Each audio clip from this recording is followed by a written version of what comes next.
할렐루야. 우리 지난주 암송구절이었죠. 그 10장 45절 말씀. 다 암송하실 수 있겠죠? 한번 해보죠. 시작. 인자가 온 것은 섬김을 받으려 함이 아니라 도리어 섬기려 하고 자기 목숨을 많은 사람의 대속물로 주려 함이니라. 아멘. 다 암송하고 있네요. 이 말씀은 사실 우리에게 주시는 축복의 비결입니다. 축복의 비결을 우리에게 알려주시는 거예요. 우리가 이 땅에 살면서 높아질 수 있는 그 비밀을 우리에게 알려주시는 귀한 말씀입니다. 제가 2주 전에 신문 본 기사가 떠오르는데요.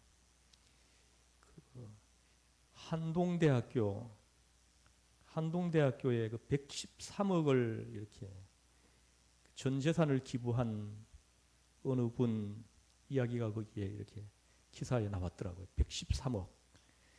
별로 놀라시지 않네요. 113억이라는 큰 돈을 한동대학교에 기부를 했다는 거죠. 근데 그 자녀들도 훌륭해요. 그 자녀들한테 모아놓고 얘기를 했대요. 내 전 재산은 다 한동대학교에 기부할 거다. 너희들은 너희 힘으로 살아라. 했다는 거죠. 근데 자녀들이 다 전적으로 동의를 했다는 거예요. 근데 이분이 그 한동대학교에다가 그 113억 전 재산을 기부하게 된 그 동기가 그 무엇인지를 거기다 적어놨는데 그게 저에게는 참 큰 감동이었습니다. 이분이 한동대학교를 어느 날 한번 방문을 했대요. 방문을 했는데 크게 2가지에서 감동을 받았다는 거죠. 그 첫 번째가 뭐냐 하면은 자신을 처음 본 사람들이 학생들인데 누구든지 자기를 보기만 하면 다 인사를 하고 지나가더라는 거예요. 학교에서. 전부 다 다정하게 미소를 지으면서 전부 다 인사를 하면서 지나가더라는 거죠. 그게 너무나 이렇게 감동이 되었대요. 또 하나는 뭐냐 하면은 한동대학교 학훈이에요. 학훈. 한동대학교 학훈이 뭐냐 하면은 공부해서 남주자입니다. 공부해서 남주자.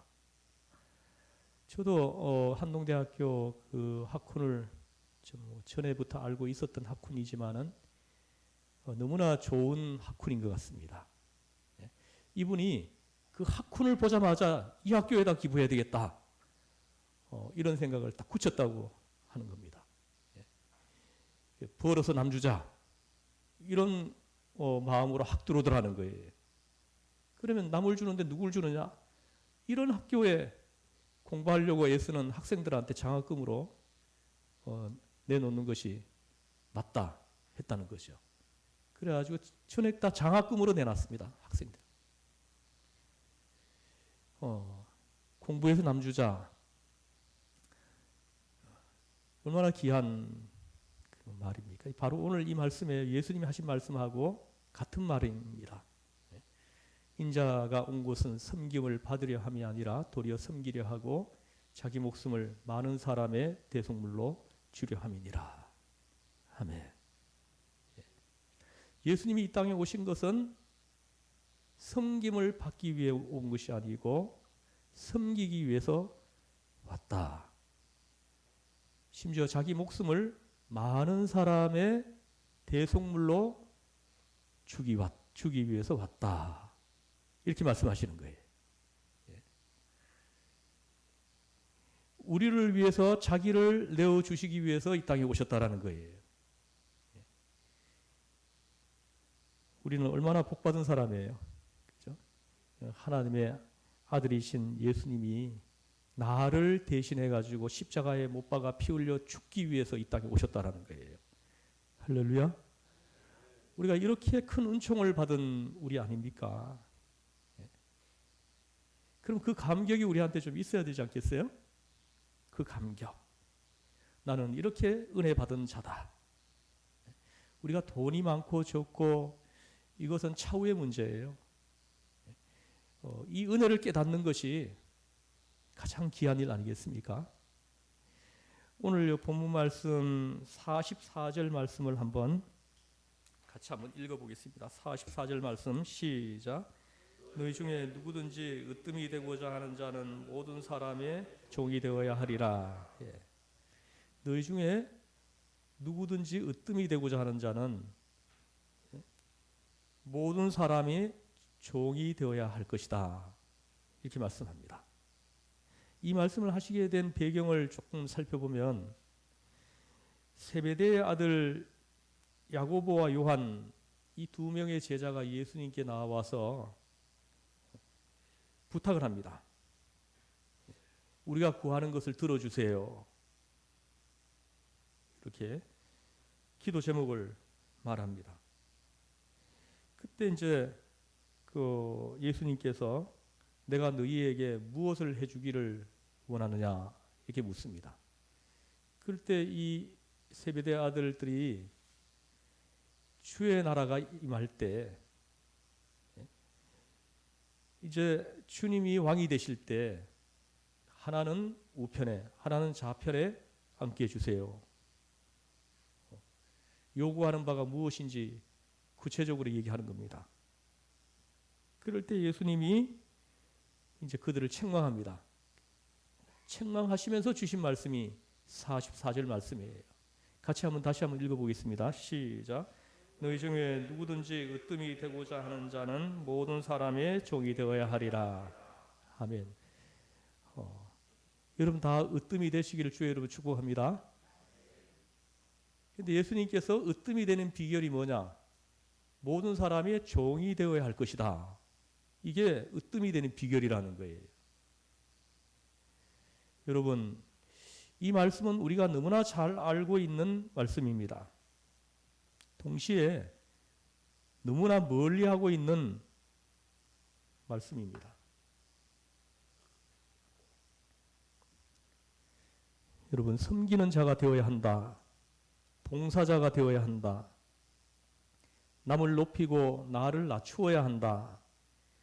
종이 되어야 한다. 이 말씀에 대해서 우리는 크게 오해를 할 때가 있습니다. 특별한 사람, 초인간, 이를테면 성자 같은 사람들이나 생각할 수 있는 것이지 보통 사람으로야 어떻게 이 같은 생각을 할 수 있겠는가 하는 것입니다.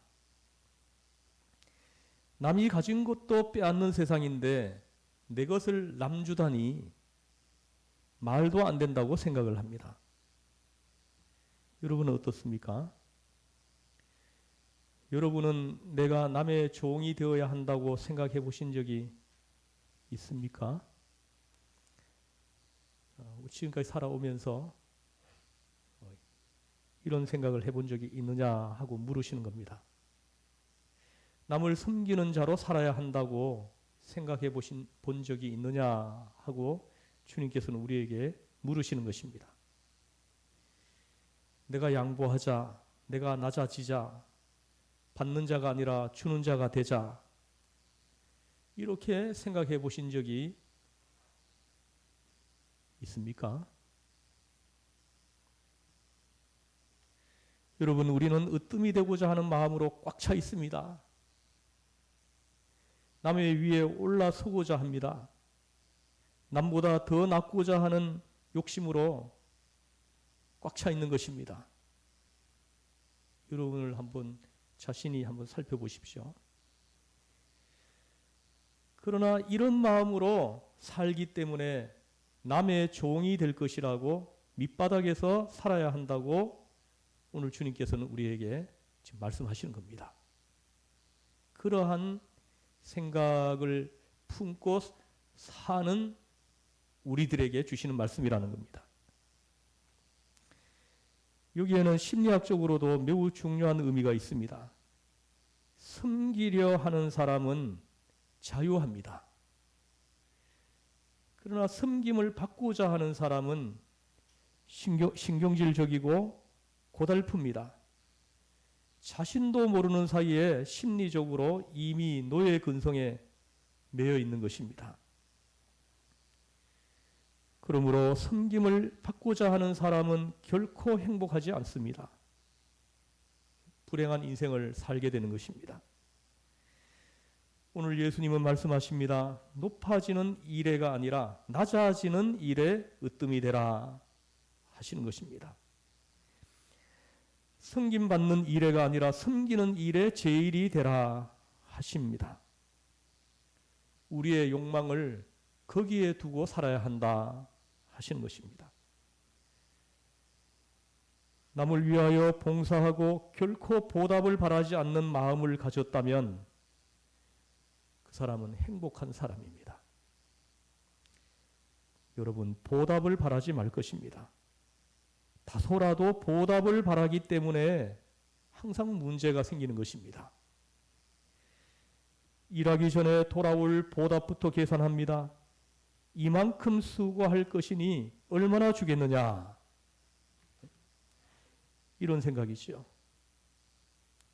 마음을 그렇게 쓰고 있습니다. 헤아리는 마음이 앞서 있습니다. 이런 사람은 대개가 불행한 사람입니다. 참으로 행복한 사람은 전혀 보답을 바라는 마음이 없습니다. 그런 사람이 제일 행복한 사람입니다. 여러분은 지금 어떤 마음으로 살고 있습니까? 내가 지금 당하는 고통의 원인이 어디에 있다고 생각을 하십니까? 이제 오늘 본문의 맥락에서 볼 때 하나님의 일을 하는 사람들, 예수님을 믿는 사람들, 우리 믿는 사람들로 가장 어려운 것은 남의 이야기나 세상 이야기가 아닙니다. 적어도 진실하게 그리스도인으로 살아가려고 하는 사람에게 깊은 고민이 있다면 그 고민은 절대로 세상 문제가 아닙니다. 남들이 나를 어떻게 대한다든가, 일이 잘 안 된다든가, 안 풀린다든가, 경제가 어떻다든가 하는 정도를 가지고 고민하는 사람을 성경에서는 그리스도인이라고 하지 않습니다. 신실한 그리스도의 제자라면 그런 류의 걱정을 하지 않습니다. 살든 죽든 부하든 가난하든 뭐가 잘 되든 못 되든 그런 것은 상관이 없습니다.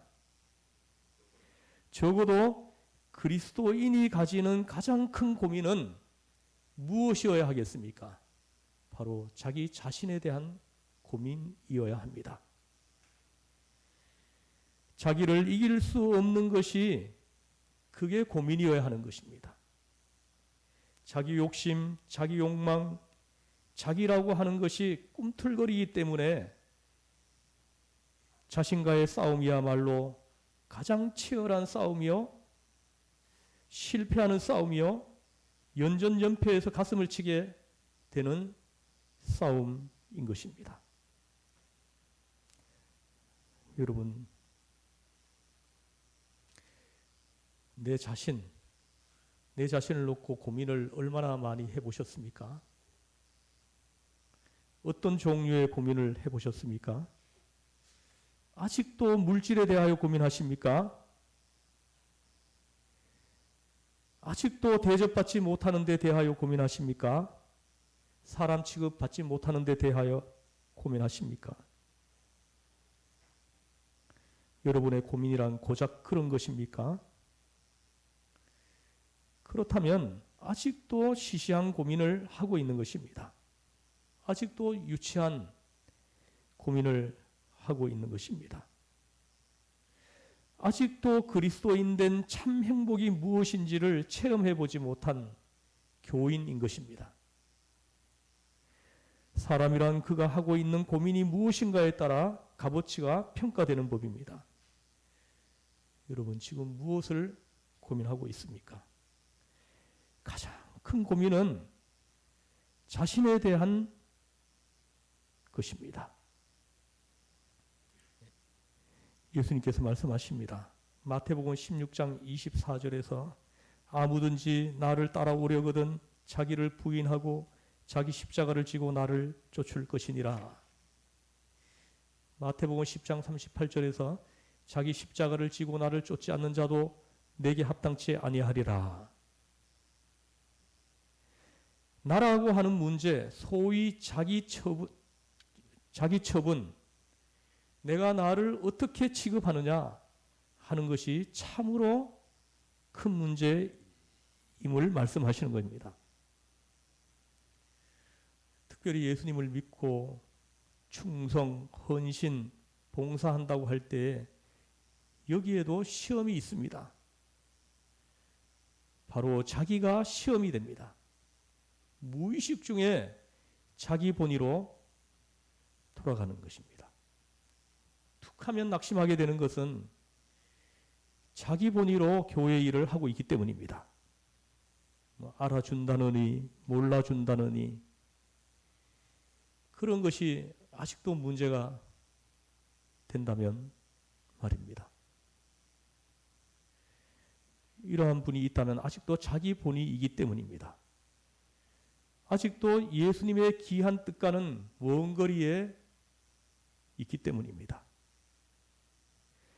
이렇다 할 가치가 없는 저러한 고민에 대해서는 주님께서는 아예 동정을 하지 않습니다. 내 소원이 안 이루어지고 내가 무시당하고 내 뜻대로 되지 않는다.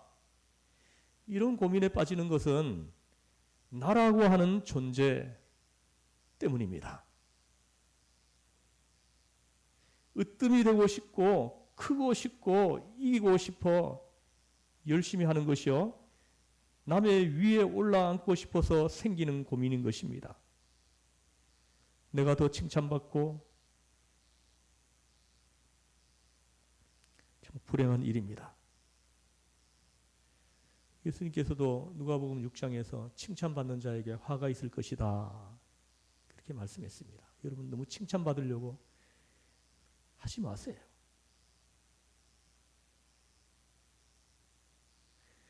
다시 오늘 본문을 보겠습니다. 많지도 않는 12제자입니다. 예수님의 제자가 되었다는 것부터가 예사로운 일이 아니지 않습니까? 내가 12사도 중에 한 사람이 되었다는 그 사실 하나가 얼마나 큰 축복입니까? 근데 이 제자들은 거기에 뭔가 더 얻어내려고 하는 거예요. 예수님께서 5,000명 먹이실 때 그 자리에 있어서 그 떡 하나 얻어 먹을 수 있었다면 얼마나 좋았을까? 이런 생각을 해보신 적 있죠?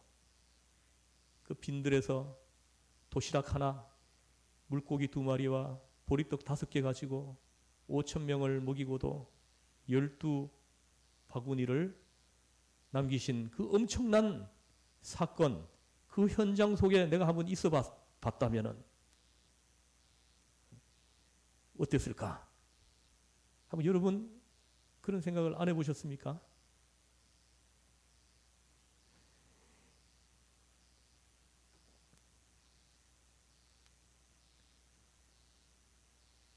보통 떡이 아닌 떡을 받아먹은 것입니다. 그런데 여러분이 알고 있는 대로 떡 얻어먹은 그날의 5,000명이 어디 예수님께 다 충성을 바쳤습니까? 다 예수를 영접하고 예수님께로 돌아왔습니까? 예사떡이 아닌 그런 떡을 얻어먹고도 예수님을 영접하지 않는 사람들이 많이 있었다는 것입니다. 그런데 예수님의 그 많은 이적을 내 눈으로 번연히 본 사람들인데도 여전히 정신을 차리지 못했지 않습니까? 하물며 예수님의 12제자 중에 하나가 되었다는 것이야말로 얼마나 굉장한 일입니까? 그만하면 가분하지 않습니까? 내가 예수님을 만난 것도 또 예수님의 말씀을 듣고 내 죄를 회개하고 예수님을 영접하고 제사함 받고 구원받은 것만 해도 감격스럽고 또 감격스럽고 감사한데 하물며 12사도 중에 한 사람으로 들어갔다는 것입니다. 그런데 보십시오. 그것도 성에 차지 않는 사람들입니다. 그래서 하나는 좌편에 앉게 해달라고, 하나는 우편에 앉게 해달라고 지금 이러고 있는 것입니다.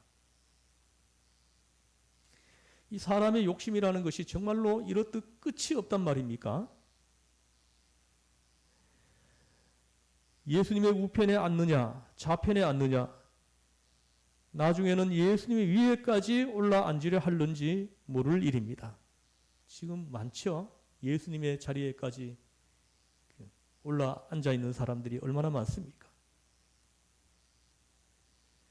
재미있는 일이 있습니다. 우리나라 전국을 여행을 해보면은 교회가 참 많습니다. 뭐 마을마다 교회가 다 있어요. 근데 그 교회 이름을 이렇게 살펴보면 제일교회라는 이름이 어느 지역에라도 가면 꼭 있어요. 제일교회. 무슨 제일교회? 우리 고향에도 있어요. 풍기제일교회라고 있습니다.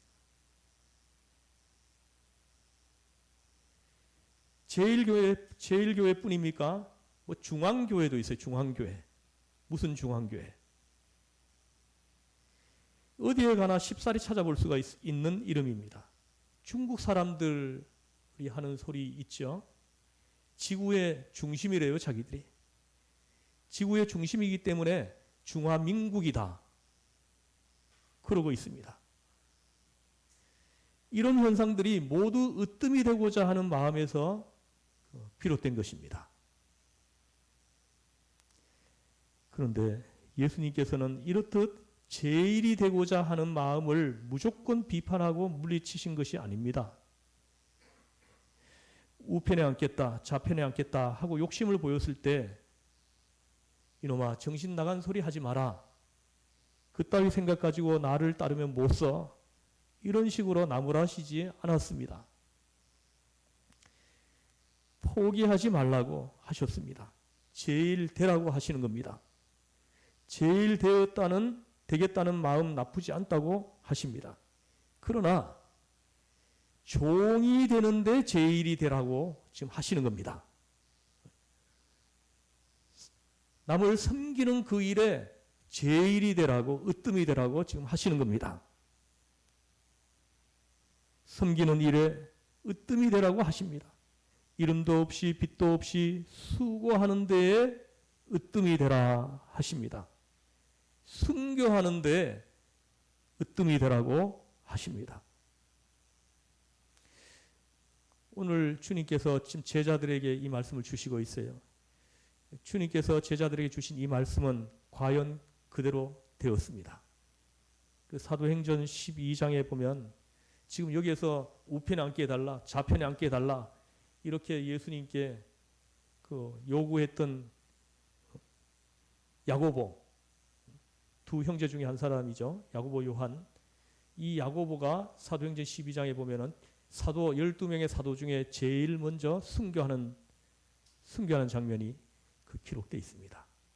예수님이 말씀하신 대로 그대로 되었습니다. 순교하는데 으뜸이 된 것입니다.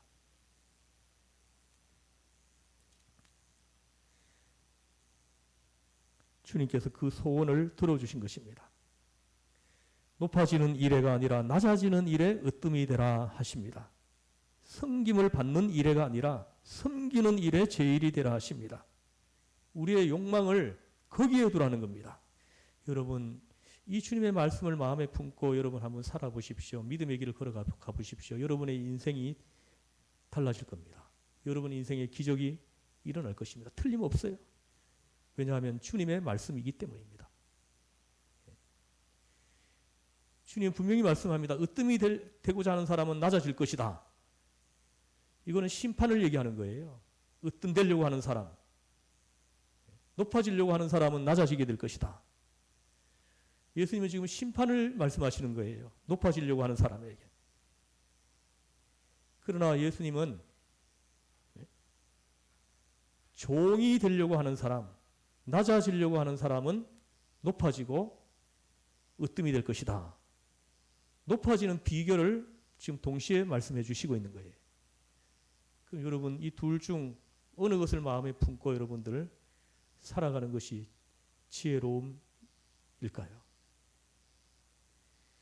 여러분이 걸어가는 그 믿음의 인생길에서 기적을 체험해 보지 못하는 것은 여러분들이 말씀을 여러분의 마음속에 품지 않고 살아가기 때문입니다. 주님이 들려주신 이 말씀을 여러분이 마음속에 품고 여러분들이 생활 속에서 이 말씀대로 그대로 한번 살아보십시오. 아마 매일매일 기적의 삶이 이어질 것입니다. 이 기적은 오늘 우리에게도 나타나는 것입니다. 틀림없습니다. 사람은 거짓말을 해도 우리 주님은 거짓말을 하지 않습니다. 높아지는 비결을 지금 분명하게 말씀하시는 겁니다.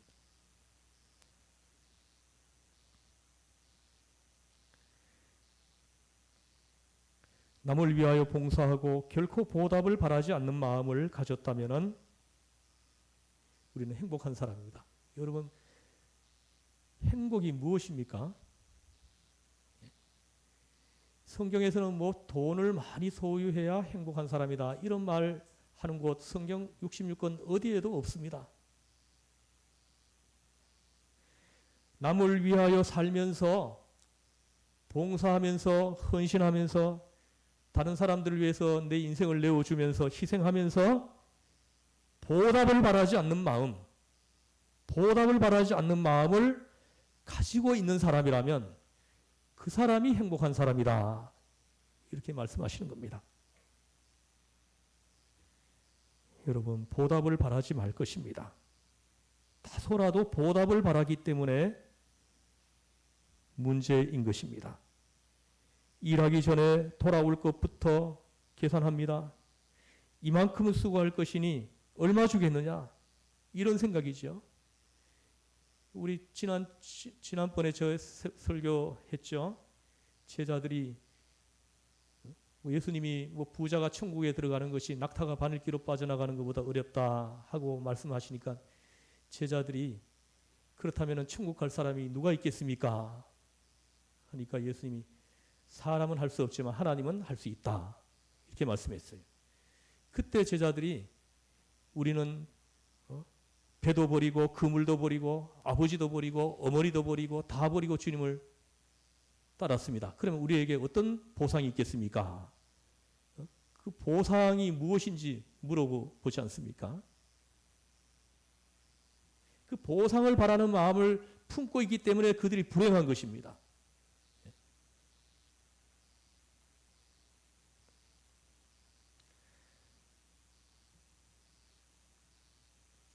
헤아리는 마음이 있는 것입니다. 이런 사람은 불행합니다. 여러분, 헤아리지 마세요. 남을 위해서 내가 뭔가를 할 때 헤아리지 마세요. 그 헤아리는 순간 불행해져 버립니다. 참으로 행복한 사람은 전혀 보답을 바라는 마음이 없습니다. 여러분은 지금 어떤 마음으로 살고 있습니까? 내가 당하는 고통의 원인이 어디 있다고 생각하십니까?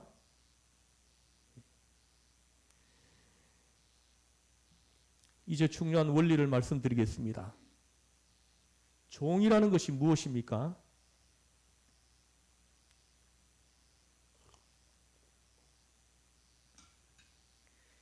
여기서 종은 물리적 현상이 아닙니다. 사회학적 현상도 아닙니다. 종은 분명히 그 영혼의 상태가 종이어서 종인 것입니다. 여러분 잘 들으셔야 합니다. 스스로 종이 된 자는 이미 그 사람은 종이 아닙니다. 내가 있고 싶지 않는 자리에 억지로 매여 있을 때에 그때 그 사람이 종이 되는 것입니다. 내가 이 자리에 있고 싶어 있으면 종이 아닌 것입니다. 남들이 볼 때는 종이지만 나는 자유인인 것입니다. 왜요? 내가 선택했으니까요. 내가 어떤 팔자에 어떤 고생을 하고 있다고 해도 상관은 없습니다. 그것이 하나님의 뜻인 줄 알고 내가 스스로 선택하는 순간 나는 이미 자유인인 것입니다. 제가 어제 새벽에 5시에 일어나가지고 베트남으로 돌아가는 한 가정을 내가 좀 차에 태워가지고 인천공항을 갔다 왔는데요. 그 사람이 베트남에 또 딸이 2명이 있습니다. 딸이 2이 있고 여기 와서 또 아기를 낳았는데 쌍둥이를 낳았어요. 이제 13개월 된 아기를 데리고 지금 돌아간 것입니다. 근데 공항에 나가서 이렇게 지켜봤습니다. 근데 그 아기들은 여기서 태어났기 때문에 여건이 없어가지고 뭐 여건 만들고 이런 것들이 굉장히 좀 힘들었던 것 같아요. 보니까요. 우리 여기 아빠도 좀 와 있어요. 지금 여기. 그 쌍둥이 아빠. 근데 그 보니까는 쌍둥이가 보니까 하나는 엄마한테 안겨 있고 하나는 또 뭐 아빠가 안고 있고 하나가 뭐 찡얼찡얼거리니까 또 이렇게 엄마가 안아주니 또 얘가 또 찡얼찡얼거리고 엄마가 정신이 없더라고 보니까 또 일 처리해야 되죠. 근데 그것을 묵묵히 감당하더라고요. 묵묵히 감당하더라는 거예요. 그때 뭔가 이렇게 좀 저에게 좀 이렇게 오는 어떤 감동이 좀 있었어요. 지금 오늘날 우리 한국 사람들이 결혼 자체를 안 하려고 하는 사람들이 얼마나 많습니까? 결혼을 혹 했더라도 아이를 안 낳으려고 해요.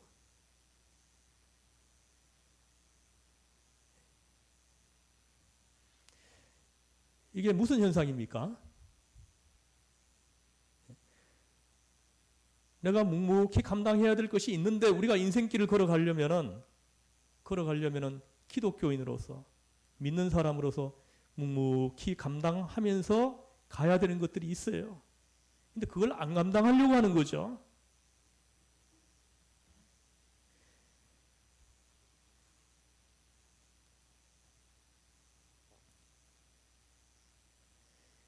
자기가 희생 안 하려고 하는 거예요. 자기를 누군가에게 내어주려고 하지 않는 겁니다.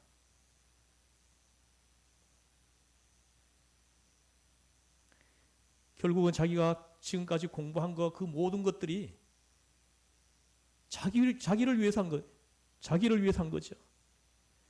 남에게 돌려주려고 한 것이 아니라 점점점 이기적으로 바뀌어가고 있습니다.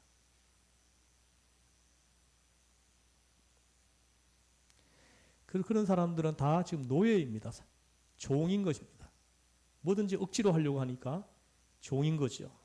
내가 스스로 선택해서 가는 길이면 자유인인 겁니다. 우리 가족이 이번에 7 식구가 다 걸렸어요. 코로나가. 그러니까 우리 집사람이 참 고생 많이 했습니다. 제가 보니까 우리 집사람을 보니까 아유 참 엄마는 강하다. 아내들은 강하구나 이런 생각을 했어요. 자기도 아프면서 그냥 이렇게 또 격리되어 있는 가족들 밥 해가지고 또 들고 날라가지고 가고 왔다 갔다 하고 또 하고 다 하고. 그것을 내가 억지로 한다 그러면은 종이 되는 거죠. 그러나 내가 선택해서 하는 것이 되면은 그 자유인인 것이죠. 예수님 오늘 본문을 통해서 우리에게 주시는 메시지는 분명합니다. 자유인으로 살으라는 거예요. 자유인으로. 다른 사람들을 위해서 사는 그 삶이 스스로 선택해서 기쁜 마음으로 감사하는 마음으로 살으라는 거죠. 그것이 자유인이라는 거죠.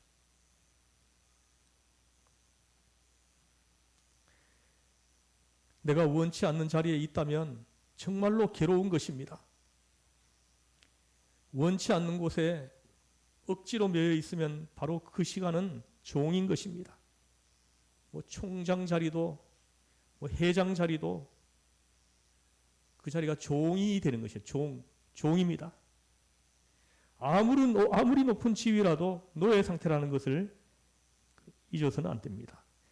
아무리 좋은 직장을 가졌다 하더라도 내가 그걸 기쁜 마음으로 받아들이지 않고 마지 못해서 한다면 그 사람은 종인 것입니다.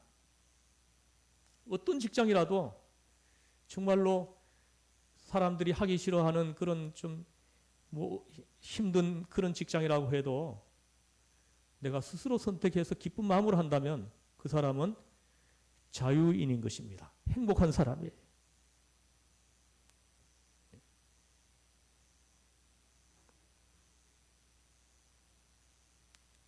하나님께서 내게 건강을 주셨고 직장을 주셨구나. 하나님 감사합니다. 하고 출근을 한다면 자유인이지만 아이고 졸려 죽겠구나. 힘들어 죽겠구나. 나 혼자라면 당장 집어치울 텐데 처자식이 있으니 그럴 수도 없구나. 목구멍이 포도청이니 할 수 있나. 이래가면서 억지로 일어나 도살장에 끌려가는 짐승처럼 끌려간다면 어떻게 되겠습니까? 이런 사람이 노예입니다. 여러분, 노예라는 것이 따로 없습니다.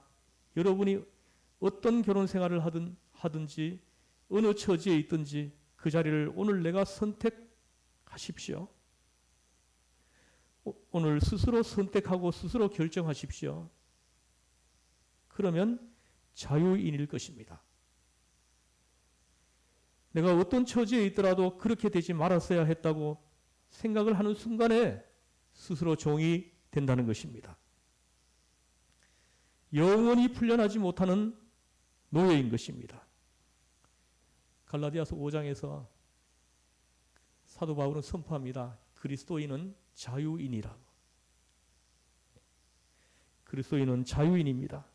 동시에 만인의 종입니다. 이제 섬기려 합니다. 섬기는 것을 내 즐거움으로 삼습니다. 섬기는 것을 내 목적으로 삼습니다. 받으려는 마음이 전혀 없습니다. 오직 섬기려는 마음으로만 내 마음이 정해졌습니다. 그렇다면 이제 자유인입니다. 내가 스스로 높이려 하고 크려고 한다면 나는 무한히 헤어날 수 없는 욕망에 사로잡혀 버리는 것입니다. 그 순간에 나는 작아지는 심판을 받습니다. 오늘 본문을 원문대로 자세히 살펴보면 높아지고자 하는 사람은 높아지기 위해서 낮아짐이라는 과정을 거쳐야 한다는 말씀이 아닙니다. 높아지려고 하는 사람은 낮아져야 될 것이다. 이겁니다.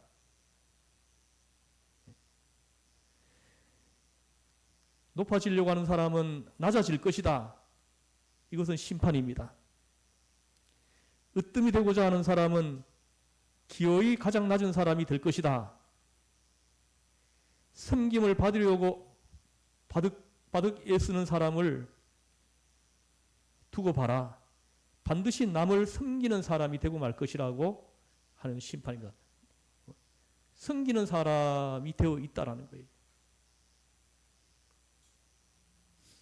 우리의 신변에서 오늘도 많이 볼 수 있습니다. 보십시오. 평생토록 남을 섬길 수밖에 없는 사람이 있습니다. 노예 근성에서 살고 있는 겁니다. 왜입니까? 섬기려는 마음이 없기 때문입니다. 그래서 요즘도 이렇게 보면 이렇게 부부싸움 하는 사람들 이야기를 들어보면은 내가 이 집에 가정부냐, 파출부냐 이러면서 싸운다 그래요. 참 불행한 사람입니다.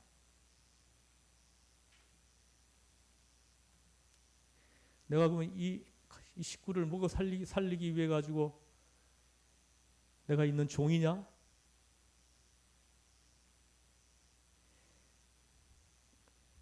섬기려는 마음이 없는 것입니다.